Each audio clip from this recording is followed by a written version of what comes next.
ले लो और एक यूथ हो गया, यानी जवान लोग, ठीक है, एक ओल्ड एज वाले हो गए।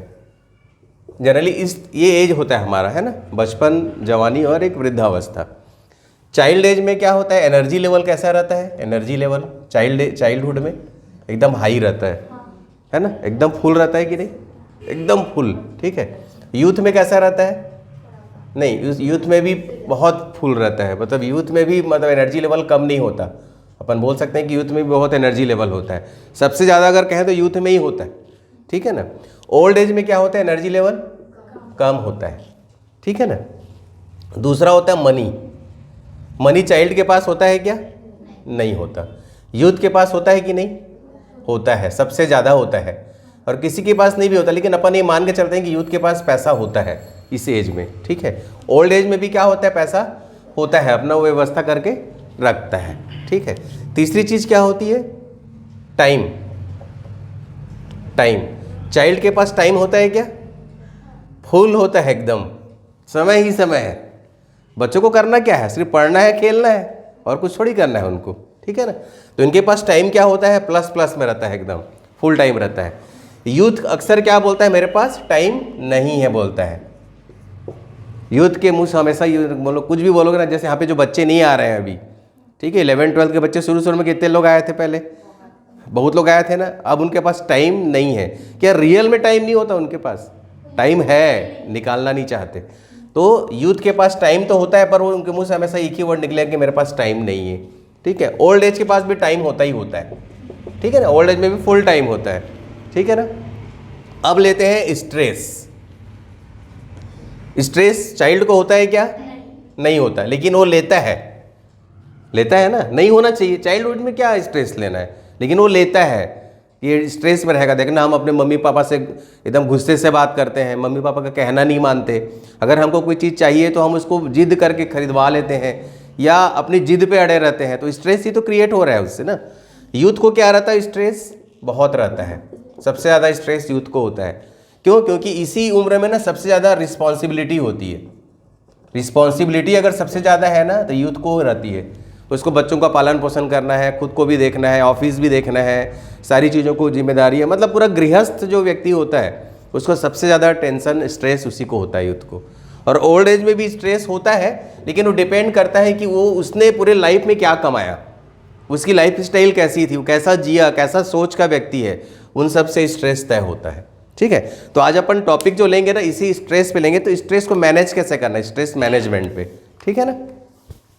स्ट्रेस मैनेजमेंट, तनाव के कुछ कारण है। विद्यार्थी जीवन में जनरली स्ट्रेस होता है ना, आप लोग को भी बहुत स्ट्रेस होगा। कब बढ़ता है आप लोग का स्ट्रेस, एग्जाम के टाइम में। सिर्फ एग्जाम टाइम ऐसा है जब स्ट्रेस बहुत ज़्यादा बढ़ जाता है, ठीक है ना। तो विद्यार्थी जीवन में स्ट्रेस कैसे होता है, तो सबसे पहला है समय प्रबंधन का अभाव। आप लोग के पास टाइम मैनेजमेंट नहीं है, मतलब टाइम 24 घंटा सबके पास है, लेकिन आपने टाइम को सही तरीके से मैनेज नहीं किया, इसलिए आपको स्ट्रेस हो रहा है, ठीक है। जैसे अगर ये क्लास नहीं होती है और मेरे को थोड़ा आलस आता मान लो, तो मैं सो जाता थोड़ी देर और, छोड़ यार आज तो कुछ काम नहीं है। लेकिन आज चूँकि क्लास लेना था, तो चाहे तबीयत खराब हो चाहे जो भी हो, हमको लेना ही लेना है ना, तो हम उठ जाते हैं। स्ट्रेस, भले हम स्ट्रेस लेके लेंगे, लेकिन हम उसको करेंगे, ठीक है ना। तो समय प्रबंधन का अभाव, टाइम मैनेजमेंट नहीं होता स्टूडेंट्स के पास। जिन स्टूडेंट के पास टाइम मैनेजमेंट अच्छा होता है ना, उन लोग कभी भी स्ट्रेस में नहीं आते भी हैं तो कम होता है उनको स्ट्रेस, जल्दी मैनेज कर लेते हैं उसको, ठीक है ना। समय के साथ एक वर्ड लगा है प्रबंधन। समय प्रबंधन मतलब टाइम का मैनेजमेंट। स्ट्रेस का भी मैनेजमेंट लिखा है, स्ट्रेस कभी ख़त्म नहीं हो सकता, स्ट्रेस को सिर्फ मैनेज किया जा सकता है। टाइम जो है हमारे पास, उसको हम सिर्फ मैनेज कर सकते हैं, ठीक है। हमारा 24 घंटा है, अब आपके पास आज ही सब करना है, तो हमको टाइम टेबल बनाना पड़ेगा कि इतने से इतने करना है, इतने से इतने क्या करना है, इतने से क्या करना है, मैंने मैनेजमेंट करना है। हम ये नहीं बोल सकते कि हम जो आज की हम कल भी वैसा ही करेंगे, परसों भी, पॉसिबल नहीं है, ये चीज़ पॉसिबल नहीं है, इसलिए इसको मैनेजमेंट बोला गया है। हो सकता है आज 7 से 8 आप पढ़ लिए, लेकिन कल 7 से 8 आपको कहीं बाहर जाना है, तो वो टाइम तो दूसरी चीज़ें मैनेज हो गया, तो वो जो 7 से 8 आप जो पढ़ते थे उसको दूसरी जगह मैनेज करना पड़ेगा। मैनेजमेंट का मतलब यही है। जैसे हम यहाँ पे क्लास लेते हैं, ज़्यादा बच्चे आए तो टेबल कुर्सी सब हटा देते हैं, तो मैनेजमेंट हुआ। कम बच्चे, हाँ व्यवस्था हुआ, कम बच्चे हैं तो क्या ऐसे ही चल जाता है, ठीक है ना। तो टाइम को हमेशा क्या करना पड़ेगा, अपने को मैनेज करना पड़ेगा। कम समय में अधिक विषयों को याद करने की अनिवार्यता। टाइम कम है, सब्जेक्ट ज़्यादा है, टाइम कम है और आपको बहुत सारे सब्जेक्ट्स को पढ़ना है, तो आप कैसे अपना टाइम मैनेज करते हो आप पे डिपेंड करता है। सभी स्टूडेंट्स का अलग अलग रहता है, ठीक है ना। किसी का मैथ्स अच्छा है, किसी का साइंस अच्छा है, किसी का इकोनॉमी अच्छा है। तो जो चीज़ आपका वीक है, जो पार्ट आपको लगता है कि मेरे को उतना अच्छे से नहीं होता, उसको थोड़ा ज़्यादा टाइम दो, उसमें ज़्यादा प्रैक्टिस करो, उसमें ज़्यादा एग्जाम्पल्स से याद करो, है ना। उसको हमेशा उसका चिंतन करो, सोने से पहले पढ़ो, सो के उठ के पढ़ो, ठीक है। कई बार क्या होता है हम मन ही मन में पढ़ते हैं, तो उससे हमारे थोड़ा बोल बोल के पढ़ना चाहिए, है ना। जो बोल बोल के जो पढ़ते हैं ना वो ज़्यादा बेटर होता है, उससे हमारा बोलने का भी, हमारा वाणी जो है ना, हमारा जो वॉइस भी अच्छा होता है। अगर हम अचानक से कोई पढ़ने बोलते तो हम नहीं भड़बड़ा जाते हैं, लेकिन हम रोज़ बोल बोल के जब पढ़ते हैं तो हमारा जो वो निखरता है बोलने का, मात्राओं का ज्ञान होता है, सब चीज़ अच्छा होता है, ठीक है, स्पीड बढ़ता है। और जैसे आप पढ़ रहे हो कुछ गलती कर दिए तो आपके घर वाले टोकते हैं, बेटा ये गलत पढ़ रही है ना। जैसे मैं बचपन में बोल बोल के ही पढ़ता था बहुत ज़्यादा, तो कुछ भी गलती होता था पापा टोकते थे, मम्मी टोकती थी कि नहीं यहाँ पे गलत कर रहा है। तो एक केयरफुल भी रहता है, ऐसे भी पढ़ना चाहिए, लेकिन बोलने का भी कम से कम आधा घंटा पौन घंटा बोलने का भी एक प्रैक्टिस होना चाहिए, ठीक है ना। तो ये है कम समय में अधिक विषयों को याद करने की अनिवार्यता, ठीक है। घर वालों की अपेक्षा को पूरा न कर पाने का भय, ठीक है। आपको आपके घर में किसी चीज़ का प्रेशर है, मम्मी ने कुछ काम दिया, पापा ने कुछ काम दिया, स्कूल का कुछ काम है, या आपके अंदर एक प्रेशर है कि आपको इतना % लाना है, तो एक डर है। जैसे सर ने बताया ना, डर एक प्रेरणा का काम करता है। तो वो जो डर है, ये पूरा ना करने का डर आपको एक स्ट्रेस देता है, ठीक है। जैसे आपको किसी ने लालच दिया कि आप इतना नंबर लाओगे तो आपको साइकिल मिलेगा, लेकिन आपको उतना नंबर नहीं आ पाएगा, ऐसा आपके अंदर अगर आने लगे कि मेरा आएगा कि नहीं आएगा, आएगा, तो एक स्ट्रेस क्रिएट होगा, ठीक है। और उसी स्ट्रेस में ही आप काम करोगे, लेकिन हो सकता है हो भी और ना भी, दोनों हो सकता है। अगर हो गया तो स्ट्रेस रिलीज हो जाएगा, और नहीं हुआ तो स्ट्रेस और बढ़ जाएगा, प्लस आप थोड़ा सा डिप्रेस भी हो जाओगे, दोनों चीज़ें होगी, ठीक है ना। तो हम तो एक है, लेकिन हमारे हाथ बहुत हैं, टाइम उतना ही है, काम बहुत सारे हैं, इसलिए इस पिक्चर में बहुत सारे हाथ दिख रहे हैं। टाइम थोड़ा सही है, लेकिन उसी में पढ़ना है, उसी में खाना है, उसी में घूमना है, सब कुछ करना है। तो इसलिए क्या करना है, घर वालों की अपेक्षा को पूरा न कर पाने का एक डर होता है, वो स्ट्रेस पैदा करता है, ठीक है। अपेक्षा के अनुरूप साधन सुविधा न मिल पाने से क्या होता है, जैसे मान लो आपको नीट का एग्ज़ाम का तैयारी करना है, ठीक है। अब आपके पास घर में आपका आर्थिक स्थिति कमज़ोर है, आप अच्छे कोचिंग में नहीं जा सकते, आप अच्छी बुक्स नहीं खरीद सकते, है ना। और आपके पास घर में भी पढ़ने की जो वातावरण है वो ऐसा है कि आप उसमें बहुत अच्छे से टाइम नहीं दे पा रहे हो। तो इससे क्या होगा, आपको अपेक्षा के अनुरूप साधन सुविधा न मिल पाने से आपको स्ट्रेस होगा, आपको लगेगा मैं कैसे करूं, मैं ऐसे कैसे करूं। मान लो कोई लड़का स्टूडेंट है, स्पोर्ट्स में तैराकी करना जानता है, तालाब में तो अच्छे से तैर लेता है वो, लेकिन उसका तैराकी इतना अच्छा है कि लोग बोलने लगे उसको कि तुम बहुत अच्छे तैराक हो, स्विमिंग करो। लेकिन उस बच्चे के पास ना पैसा है, ना कोच है, ना स्विमिंग पूल है, तो उसको स्ट्रेस पैदा होगा कि नहीं होगा, है ना। तो यही चीज़ स्ट्रेस पैदा करता है कि हम आगे बढ़ना तो चाहते हैं, लेकिन हम स्ट्रेस में आते हैं। और स्ट्रेस बुरी चीज़ नहीं होती, स्ट्रेस जो है अगर आप उसको हैंडल कर पा रहे हो तो स्ट्रेस से ही आप उस काम को कर पाओगे। हाँ, स्ट्रेस होना जरूरी है। अगर आप स्ट्रेस रिलीज कर दोगे तो फिर नींद ही आएगा, सिर्फ सोए रहोगे। तो स्ट्रेस को इसलिए मैनेज करने के लिए बोला गया है। स्ट्रेस को हम पूरी तरह से रिलीज नहीं कर सकते। हो सकता है आज हम रात को सोएं तो थोड़ा स्ट्रेस रिलीज कर लें, लेकिन कल सुबह फिर से हम स्ट्रेस में आ जाएंगे, तो नया स्ट्रेस आ जाएगा, ठीक है। तो स्ट्रेस को मैनेज करते हैं, ठीक है ना। तो अपेक्षा के अनुरूप साधन सुविधा न मिल पाने से भी हमको स्ट्रेस क्रिएट होता है। ये सब तो कारण है जो हम जान रहे हैं। हीनता से ग्रसित मानसिकता, हीनता से ग्रसित मतलब जैसे कोई बच्चा है जो कुछ करना तो चाहता है लेकिन अंदर हीन भावना है, जैसे मंच पे बोलना है। अब अगर उसको अंदर हीनता है कि मैं नहीं बोल पाऊंगा, मेरे से नहीं होगा, मेरे से नहीं होगा, हीनता की भावना आ गई, ठीक है ना। कोई बहुत सारे लोग अच्छे लोग हैं वहाँ पे जाने से डरेगा। जैसे उदाहरण के लिए एक शराबी व्यक्ति है, वो सज्जन लोगों के पास जा सकता है क्या? नहीं जा सकता, उसके अंदर हीनता आ जाएगी। अगर किसी अच्छे व्यक्ति से बात करना है तो क्या होगा? हीनता आ जाएगी। तो हम लोग के पास भी कई पेशेंट ऐसे आते हैं जो ड्रिंक लेके आते हैं। तो मैंने बहुत सारे लोगों को पूछा कि आप यहाँ ड्रिंक लेके मत आया करो, तो उसने कहा कि अगर मैं ड्रिंक लेके नहीं आऊँगा तो आपसे बात ही नहीं कर पाऊँगा, डर लगता है। डर क्या है? वो स्ट्रेस है। उसको पता है कि वो जो थोड़ा सा जो लोकल कॉन्फिडेंस पैदा हो रहा है शराब पीने, इसलिए तो लोग शराब के आदी हो जाते हैं। शराब पीने से देखना कितनी बड़ी बड़ी बातें करते हैं, कितनी ताकत आ जाती है, लोगों को मारना पीटना गाली गलौज करना सब कुछ आ जाता है। लेकिन शराब का नशा उतरता है ना, तो वही जो व्यक्ति रहता है भीगी बिल्ली बन जाता है, वो आपके सामने ही नहीं आएगा, इतना डरपोक हो जाता है। तो यही कारण है कि उसको शराब की लत लगती है उसका, क्योंकि जब वो पीता है तो सब कुछ भूल जाता है थोड़ी देर के लिए, है ना, हल्का सा अनकॉन्शियस होने लगता है माइंड उसका, तो उसके वजह से उसको आनंद आता है, उसको लगता है कि मैं सब काम कर सकता हूँ, लेकिन बिना पिए नहीं कर पाता हूँ, ठीक है ना। तो हीनता से ग्रसित जो मानसिकता वाले होते हैं उनको भी बहुत ज़्यादा स्ट्रेस होता है, ठीक है ना। जैसे मान लो कोई बच्चा है जो कलर से सांवला है, ठीक है, और उसके अंदर एक भावना आ गई है कि मैं गोरा क्यों नहीं हूँ, सब गोरे हैं, मैं काला हूँ या मैं सांवला हूँ, तो वो हीन भावना पैदा होगा।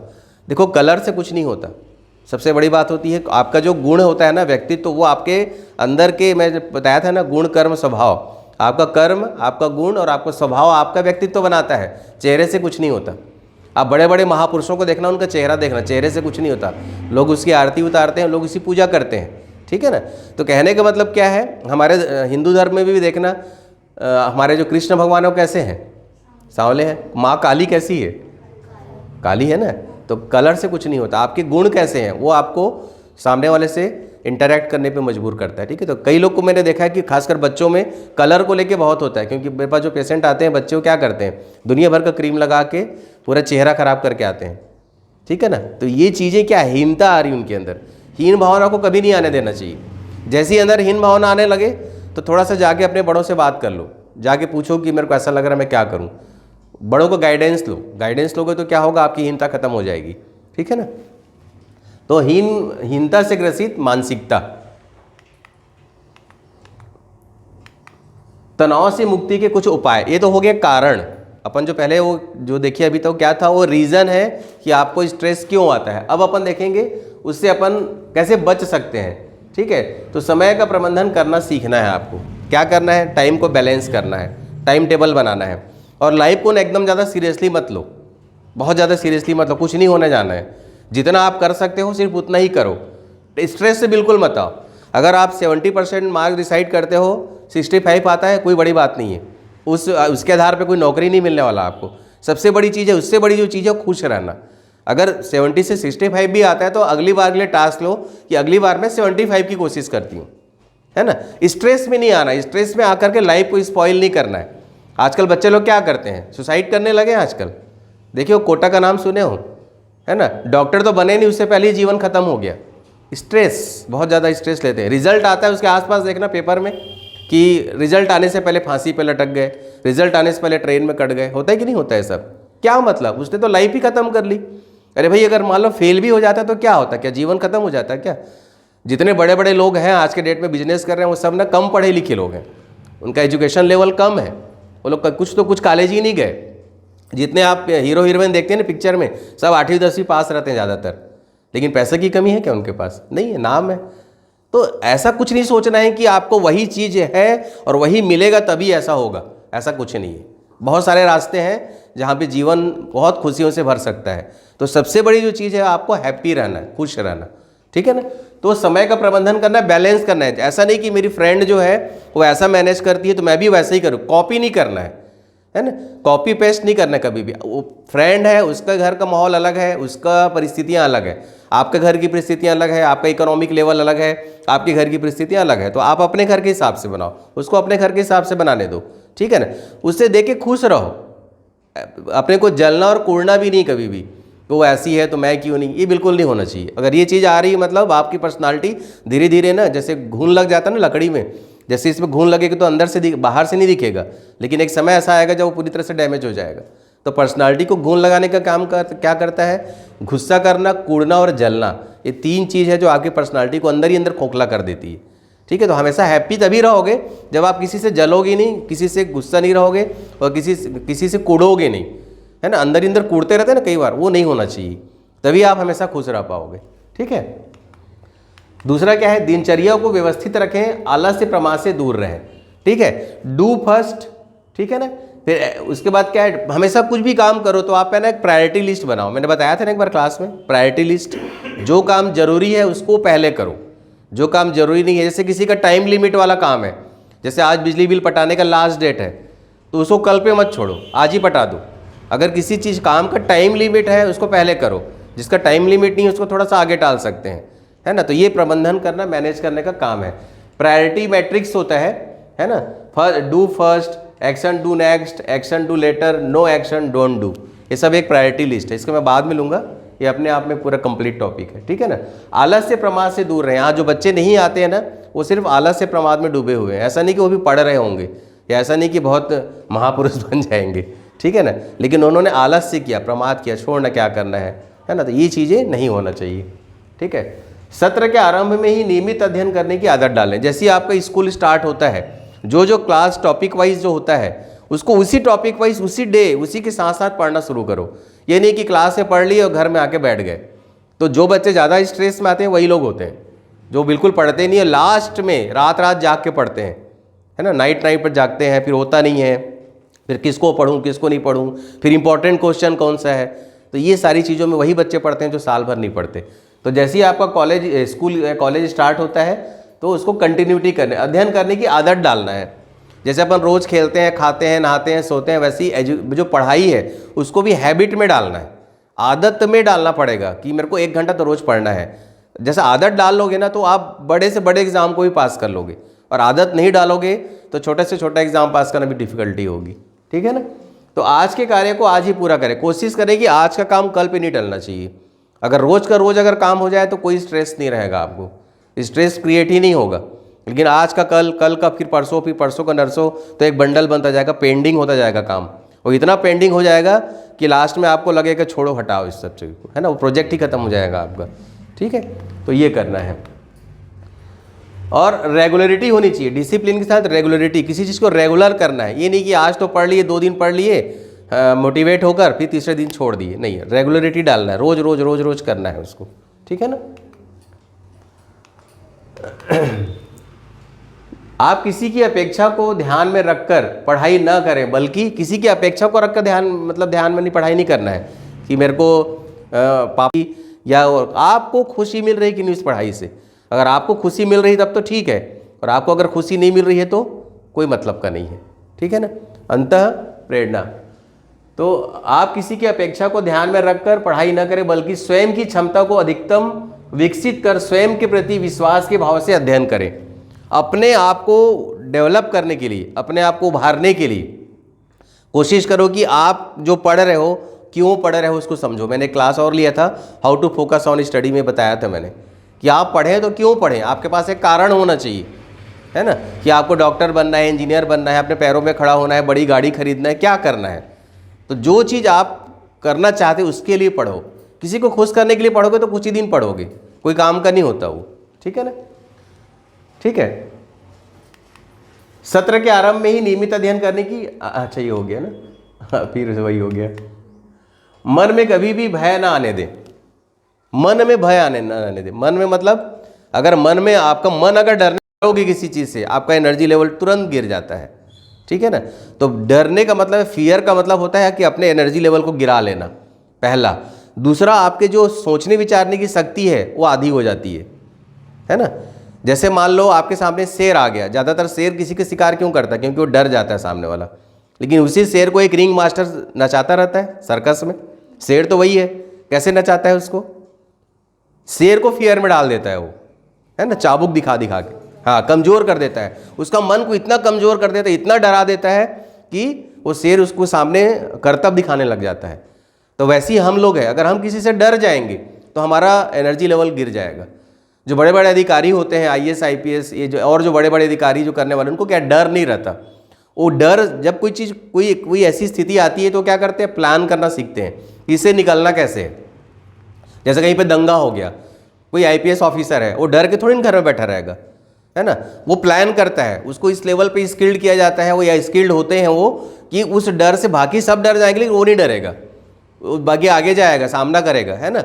लोगों के हाथ में पत्थर, डंडा, लकड़ी सब होते हैं, है ना, भीड़ होती है, लेकिन वो लोग बिल्कुल मुस्तैद रहते हैं। जबकि पब्लिक की संख्या बहुत ज़्यादा है और पुलिस की संख्या कम होती है, लेकिन फिर भी उनसे लड़ते हैं, उनसे जूझते हैं कि नहीं, उनका आत्मविश्वास उनको उनसे लड़ने के लिए तैयार करता है, ठीक है ना। तो क्या है,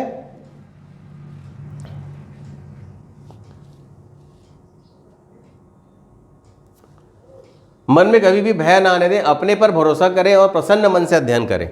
हमेशा खुश होकर के पढ़ाई करें, पढ़ाई करके खुश ना हो, खुश होकर के पढ़ाई करें। ये नहीं कि मैं आज पढ़ ली, बहुत नाचे, बहुत गाए, खुश हो गए, फिर टाइम फिस, ऐसा नहीं। खुश होकर कर ही पढ़ो आप। जब तक खुश होकर पढ़ोगे तब तक हर पढ़ाई अच्छी लगेगी, ठीक है ना। एक बच्चा है जो एकदम तनाव में है, ये कैसे पढ़ाई कर रहा है? टेंशन में है, सामने कोर्स है, उसको करना क्या चाहिए? उस बुक को खोल के प्लान करना चाहिए, है ना। ठीक है, आपके पास टाइम निकल गया तो उस सब्जेक्ट के इंपॉर्टेंट क्वेश्चन देख लो, कम से कम आप फेस तो कर सकते हो एग्जाम को, बजाय कि ऐसा माथा पकड़ के बैठने के, ठीक है ना। और एक तरफ ये बच्चा है जो खुश होकर के पढ़ रहा है, ठीक है, और एक ये तरफ ये बच्चा है जो दुखी होकर बैठा हुआ है किताबें बगल में रख के, ठीक है। तो कौन से बच्चे हो आप? इधर वाले कि इधर वाले? इधर वाले ना। घरेलू परिस्थितियों के अनुसार सामंजस्य बैठाकर साधन सुविधा की अपेक्षा करें। आपका घर का जैसे परिस्थिति है ठीक वैसे ही प्लान करो। कभी भी घर की परिस्थिति से बाहर की चीज़ों से प्लानिंग ना करो कभी भी। आपके घर में एक कमरा है तो उसी कमरे में पढ़ने की व्यवस्था करो, 4 कमरे हैं तो 4 कमरे के हिसाब से करो, ठीक है ना। घर में इस बात के लिए मत लड़ो कि मेरे यहाँ पढ़ने के लिए कमरे नहीं हैं। अपने माँ बाप को स्ट्रेस से मत डालो। उसकी जितनी कोई भी माँ बाप उतना ही करता है जितना हाईएस्ट हो सकता है। कोई भी माँ बाप नहीं चाहता कि उनका परिवार दुखी हो, बच्चे दुखी हो, ठीक है ना। आपका जो एक्सपेक्टेशन और रियलिटी है ना, दोनों में बैलेंस करना सीखो। आप अपने माँ बाप से अपेक्षा कर रहे हैं कि मेरे को 50,000 का मोबाइल चाहिए, पापा की कमाई है 10,000, रियलिटी क्या है? 10,000 है। आपकी उम्मीद कितनी की है? 50,000 की। पॉसिबल है क्या? ये है ही नहीं। तो उससे बैलेंस करना सीखो, ठीक है। 10,000 का कमाई है, पापा को बोलो मोबाइल चाहिए, वो जितने का होगा, जितनी व्यवस्था होगी वो ला के आपको देंगे, ठीक है ना। तो इन दोनों में बैलेंस करना है। एक्सपेक्टेशन और रियलिटी में बैलेंस बहुत ज़रूरी है। अगर ये आप करना सीख गए तो बहुत कम स्ट्रेस में आओगे, ठीक है। ये हमेशा काम आएगा आपके, ठीक है ना। हमेशा मन प्रसन्न और चित्त शांत। मन प्रसन्न, हमेशा मन प्रसन्न हो, चित्त शांत हो एवं विचार को सकारात्मक दृष्टिकोण बनाए रखें, ठीक है। मन कैसा होना चाहिए? प्रसन्न। चित्त मतलब क्या होता है? हाँ, सत चित्त आनंद बोलते हैं ना, सत चित्त आनंद सुने हो? तो सत्य चित्त मतलब हमारा मन जो है ना हमेशा शांत होना चाहिए। कोई कितना भी बोले तुरंत उसको भड़को मत, रिप्लाई मत करो तुरंत। कई लोग एकदम एग्रेसिव हो जाते हैं, है ना। पहले से ही तू मेरे को पता था तू ये बोलेगा, मेरे को पता था तू ये करेगा, ऐसा एग्रेसिव नहीं। कोई कितना भी बोले आपको, आप पहले एकदम शांति से सुन लो पहले। फिर आपको लगता है कि कुछ बोलना है तो बहुत प्यार से 2-4 लाइन बोल दो, छोड़ दो उसको। देखना जो तू चिल्लाने वाला है ना खुद ही आपको आके सॉरी बोलेगा फिर लास्ट में। आपको एग्रेसिव होने की ज़रूरत नहीं है। अगर आप एग्रेसिव हो जाओगे ना, आप लाइफ टाइम एग्रेसिव रहोगे वैसे ही, ठीक है। जैसे कोई कांटेदार पौधा है, छोटा कांटेदार, वो बड़ा होकर के बिना कांटे का बन सकता है क्या? और ज़्यादा कांटेदार होगा वो। तो वैसे ही जो गुण आपके अंदर है, ये मत समझना कि बाद में वो कम होगा। लोगों की गलत फहमी होती है कि कल मैं सुधार लूँगा, ऐसा नहीं है। अगर आपके अंदर अभी अवगुण है तो उम्र के हिसाब से वो बढ़ेंगे। अगर आपके अंदर गुण है तो वो भी उम्र के हिसाब से बढ़ेंगे। तो कोशिश करो कि अभी से अवगुण को हटाने की कोशिश करो, क्योंकि कांटेदार पौधा का जो कांटा है वो बड़ा होकर ऐसा नहीं कि बिना कांटे का हो जाएगा, वो तो कांटे और बढ़ेंगे उसके। तो इससे पहले कि वो अवगुण हमारे अंदर बढ़े, हमको उनको हटा देना है। इसलिए बचपन में एक क्लास ली जाती है। यहाँ पे बूढ़े लोग को बुलाते हैं क्या हम लोग क्लास लेने? नहीं बुलाते। उनको पढ़ाने से कोई मतलब ही नहीं, तो पूरा कांटेदार हो चुके हैं, जिनको जैसा बनना था वो बन चुके हैं। लेकिन आप लोग का भी उम्र बढ़ने का है, तो आपको पता होना चाहिए क्या सही क्या गलत है, ठीक है ना। हाँ, यहाँ पे हैप्पी रहना सीखो, शांत रहना सीखो और हमेशा पॉजिटिव रहो। कुछ भी हो, अरे सब अच्छा होगा, सब अच्छा होगा, सब अच्छा होगा, ठीक है ना। कम से कम ये तो बोल सकते हैं कि सब अच्छा होगा, जो होगा तो होगा, लेकिन हमारा व्यू क्या होना चाहिए कि सब अच्छा होगा। जब सब अच्छा होगा तो अच्छा ही होगा। देखो यहाँ पे पॉजिटिव नेगेटिव कैसे होते हैं वो भी समझाता हूँ। जैसे मान लो कोई स्टूडेंट है, वो ये बोल रहा है कि मैं जानता हूँ, देखना वो गिरेगा। मान लो ऐसा सोच रहा है, कोई साइकिल से जा रहा है, देखना वो बच्चा साइकिल से गिरेगा, ऐसे बोल रहा है, और वो गिर गया, तो निगेटिव सोचने वाले को क्या मिलेगा? बल मिल जाएगा। देख मैं बोला था हो गया ना, वो गिरेगा बोला था गिर गया, है ना, बल मिल गया कि नहीं। और जो पॉजिटिव बात करेगा क्या होगा? देखना वो नहीं गिरेगा। मान लो नहीं गिरेगा बोला और बच्चा नहीं गिरा, तो उसके बल को क्या बल मिला कि देख मैं बोला था ना नहीं गिरेगा, तो वो पॉजिटिव हो गया। लेकिन अगर वो बोल रहा है कि वो नहीं गिरेगा, उसके बावजूद गिर गया, तो क्या होगा? वो निगेटिव नहीं होगा। वो बोलेगा मैं तो सोच रहा था यार कि तू नहीं गिरेगा, लेकिन हो सकता है कुछ कारणवश गिर गया। उसको पॉजिटिव होने के लिए भी कारण है, लेकिन निगेटिव वाले को पॉजिटिव होने का कोई कारण नहीं है, क्योंकि निगेटिव मतलब अंधकार होता है, और प्रकाश मतलब प्रकाश होता है। अंधकार का एक्चुअली कोई अस्तित्व ही नहीं है। जैसे यहाँ पे अंधेरा हो जाए तो कोई अस्तित्व, जैसे ही लाइट आएगा अंधकार तुरंत भाग जाता है। और कितना भी भयंकर अंधकार हो, छोटा सा दिया भी जलाओगे तो वो अंधकार भाग जाता है। तो अंधकार का कोई अस्तित्व नहीं है, अज्ञानता का कोई अस्तित्व नहीं है, ठीक है ना। अपनी तुलना कमज़ोर विद्यार्थी से करें एवं प्रेरणा होशियार विद्यार्थी से प्राप्त करें। अपनी तुलना जो है, मान लो आप 60% के हो तो अपनी तुलना किससे करना है? 50% वाले से, कि इससे तो मैं अच्छी हूँ।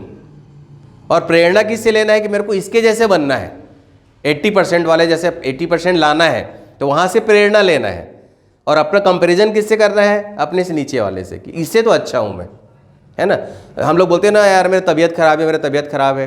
देखना सोसाइटी में बहुत सारे जिनके पैर नहीं होते, किसी के हाथ नहीं होते, तो कंपेयर अपन ये तो बोल सकते हैं, भगवान को थैंक यू तो बोल सकते हैं ना, कि हम तो कम से कम, भगवान ने इनका एक पैर नहीं है तो हमारे तो दोनों पैर सलामत हैं, हमारे दोनों हाथ सलामत हैं। पॉजिटिव हो सकते हैं कि नहीं हो सकते हैं। और हम लोगों ने बहुत सारी स्टोरी बताई जिनके दोनों हाथ नहीं, दोनों पैर नहीं, फिर भी वर्ल्ड में वो हीरो हैं आज के डेट में, है ना। तो उससे कुछ नहीं होता। आपको क्या करना है? अपने से कमज़ोर बच्चों से तुलना करना है कि इससे तो अच्छा मेरा नंबर है, मतलब मैं एक स्टेप तो आगे हूँ, लेकिन मेरे को ये जो मेरे ऊपर है ज़्यादा नंबर वाला, उससे बराबर नंबर लाना है। तो प्रेरणा लेना है कि वो पढ़ता कैसे है, उसका रूटीन क्या है, उससे जाके बात करो, उसके नोट्स देखो, ये सब काम आप कर सकते हो, प्रेरणा लेने का काम कर सकते हो। ठीक है ना। अब तनाव के कुछ कारण हैं, इसको हम अगली क्लास में देखेंगे। ठीक है ना, सेकंड पार्ट में। ठीक है, आज के लिए इतना ही। Thank you.